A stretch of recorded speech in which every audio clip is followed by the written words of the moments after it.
Mister della Nuorese, allora 2-2 contro la Torres, 2 volte in vantaggio, non siete riusciti a portare a casa la gara. No, come mai?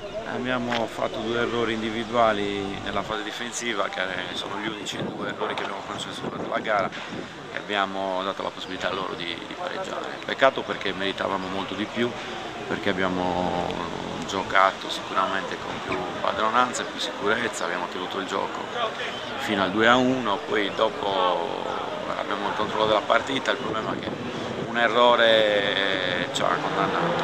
Ecco, al di là dell'episodio, cosa non le è piaciuto della squadra? La sua è una squadra che palleggia molto, che gioca insomma, utilizzando anche le risorse del duo d'attacco, però magari in alcuni frangenti, non so, forse qualche distrazione, come diceva lei, qualche errore individuale. In fase difensiva a volte commettiamo delle ingenuità da un punto di vista tecnico, non tattico, tecnico, nel senso che non si sbaglia il passaggio, si sbaglia lo stop e si concede magari un'azione da rete. Questo non si può avere in una categoria del genere, perché ci sono le squadre che giocano e ti puniscono subito.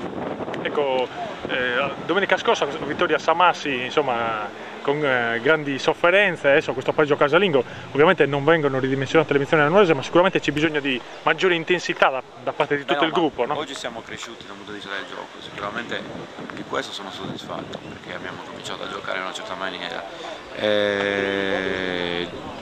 Diciamo che è una fase nella quale bisogna trovare i giusti equilibri, stiamo crescendo e siamo ben consapevoli di quello che valiamo. Poi oggi giusto l'episodio, altrimenti la partita l'abbiamo portata a casa. Ecco, sui cambi c'è stata qualche recriminazione, lei ovviamente cerca di fare ruotare tutti i giocatori dell'organico, tornando indietro avrebbe rifatto qualcosa oppure... Ma sì, perché avevo l'esigenza di levare 2 persone, uno stava male, tra l'altro qualche munito, e poi sicuramente il discorso del fuori quota ti condanna sempre a fare determinati cambi mirati, non poter togliere determinate cose, dunque bisogna anche tenere conto di questo. Certo. Una valutazione sulla Torre, secondo lei la squadra... È una squadra che comunque gioca a calcio, sicuramente di tutte quelle che ho visto finora è una squadra che è completa, tenta di giocare e probabilmente è uno degli organici che fino alla fine darà una commessa più. Certo, certo. Benissimo mister, noi la ringraziamo, ovviamente in bocca al lupo alla Nuorese per il proseguo del campionato, speriamo di rifesteggiare una vittoria qui al Quadrivio che oggi insomma, ha avuto una bella cornice di pubblico, tra l'altro sottolineo alla fine l'applauso verso i tifosi da parte delle rispettive squadre, insomma dimostrazione che comunque quello che conta poi è che tutte le partite si concludano nel modo giusto, no? Senza incidenti e senza episodi extracalcistici. È una bella festa di sport, questa è una partita che sicuramente ha bisogno di altri palcoscenici, pertanto sia noi che loro speriamo di poterci incontrare ovviamente. Va bene, grazie a mister Passato. Eccoci qua con i bomber di giornata della Nuorese, Gigi Marras e l'altro bomber Martiello che ormai si sta specializzando nei calci piazzati. Raccontaci questo gol piazzato. Dai, faccio punizione. La terza domenica che va dentro, sta andando bene. Spero che continui. Mi hanno chiamato da Bosa dicendo ma siamo sicuri che è lui o è un socio? No, sicuramente è mio fratello. Infatti. Niente, dai, periodo fortunato, speravamo di vincere. Diciamo bicchiere mezzo pieno, sì. Vero G?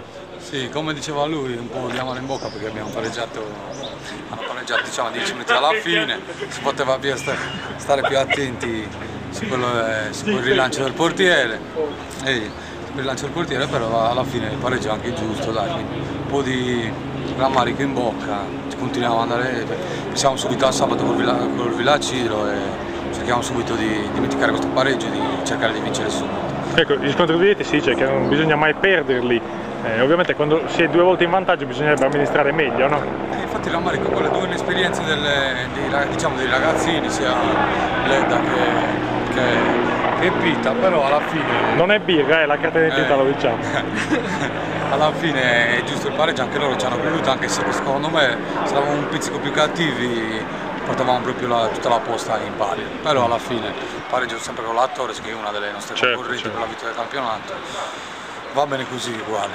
Ecco, chiediamo invece a te se gli errori diciamo magari le disattenzioni sono frutto di deconcentrazione oppure anche un pizzico di pressione di troppo, forse anche da parte della tifoseria che in alcuni momenti è molto esigente. Già non dà, Pupillo.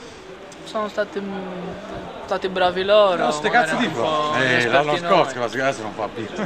Anche il primo magari è stato anche un po' fortunoso, però va bene, pazienza, ormai è andata. Ecco, di questo campionato chi te mette oltre alla Torres come avversario nei playoff? Secondo te, fammi 2 nomi. Secondo me il Fertiglia che gioca molto bene, tutti i giovani corrono, e infatti hanno vinto anche il 4-2, sono più in classifica. E poi vabbè Torres, Muravera, sono pericolosi, e l'Olbia che è sempre una squadra di blasone con tanti giocatori che conosco, che sono anche forti, quindi è un campionato molto duro e aperto per adesso. Ecco, obiettivo stagionale quest'anno inizi dall'inverno, non più dalla primavera, dalla metà stagione, diciamo, quindi qual è l'obiettivo? L'obiettivo è di fare bene, di portare più punti alla squadra, poi se più gol si fanno è meglio è, però l'importante è che vinciamo con la squadra, perché quello che conta, giochiamo in 11 in campo, quello che conta è vincere tutti quanti. E niente, speriamo bene, adesso con il Villacitro sabato subito ci dobbiamo rifare e ripeto, c'è sempre il rammarico in bocca perché non facevamo quelle 2 cazzate e potevamo 3 punti a casa. Ecco, invece l'obiettivo stagionale in termini di gol del nostro centrale... È già più di me. Appunto, ma poi tutti i gol... tutti pesanti. Tutti pesanti, esatto. Viviamo la giornata.